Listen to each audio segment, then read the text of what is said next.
Hello and welcome to another update video about XRP. I only want to take a look at the shorter time frame in this video. If you're interested in the larger time frame, bigger picture, I'm going to link you here a video. You'll see it on the screen now, in which I cover the larger time frame and also the really the bigger picture overall time frame, cycle targets, as well as the outlook for the next bear market. So that might interest you. In this video, though, I only want to focus on the shorter time frame, and the price is still holding above our invalidation line. We are still holding within the range, and I would say there is probably not going to be a decision on the weekend. I'd say the market is likely going to spend a bit of time in the local range here. We've got this local range between red line 247, green line 283, and we're just moving back and forth in this range here. Yellow count is the short-term bearish one, but overall bullish. Okay, so that was the idea that this could be a large 1-2 setup. Let me zoom out a bit. Yellow count, short-term bearish, yes, but overall bullish. So we have from the swing low from the 3rd of February, lower wave 1 to the upside, then A, B, C, and that C wave could indeed be unfolding. However, the move down is so far a 3-wave move, so it is not clearly bearish here, okay?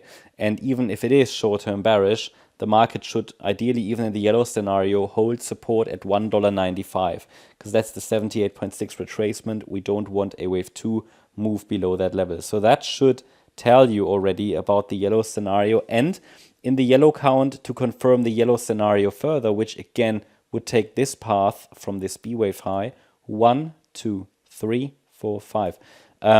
In this scenario, the third wave should get to round about 226, and then a fifth wave to maybe 220, 210. And we're now in the third wave, probably, as far as I can tell. And if it's a third wave, it should, however, get a rapid move down. 252 needs to break to the downside, and 247. And then in the orange count, we have already bottomed in this wave 2, that in the yellow count is still unfolding.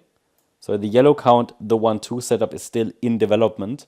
In the orange count, it already finished here on the 7th of February. And if it finished here, and this is an ABC structure to the upside that's forming, because we're dealing now with a diagonal pattern to the upside. It's a diagonal anyway, just the difference is only that the wave 2 in the orange count already finished.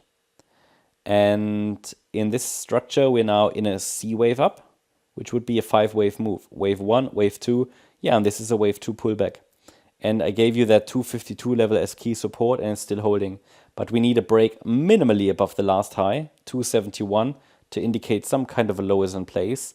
But better would be really a break above the green line at 283, so that we can focus on, or start to focus on, the $3.40 level, which is pretty much where the all-time high territory starts.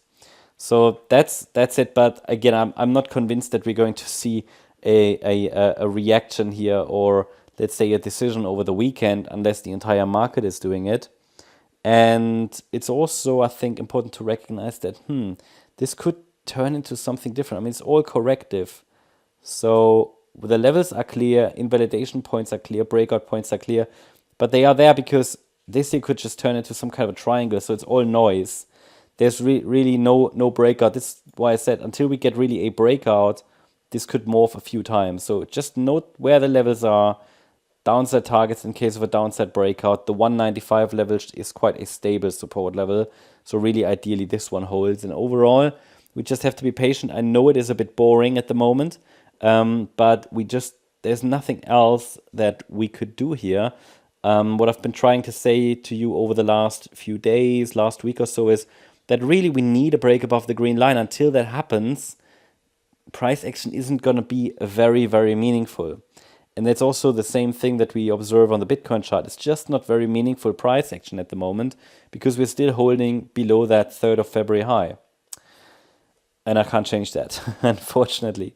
So yeah, I hope you liked the update. If you did, please hit the like button, leave a comment, and subscribe. And if you really like the content, then please check out the channel membership. Also make sure that you follow us on our main channel, MCO Global. It's quite a new channel. Soon we'll reach the 10,000 subscribers. I'm overwhelmed by all your support. There are so many, so many comments, so many kind comments on these videos. I also covered XRP yesterday. This is the video I talked about, so check it out. If you're interested, maybe I have some time to watch it over the weekend. Thank you very much. Bye-bye.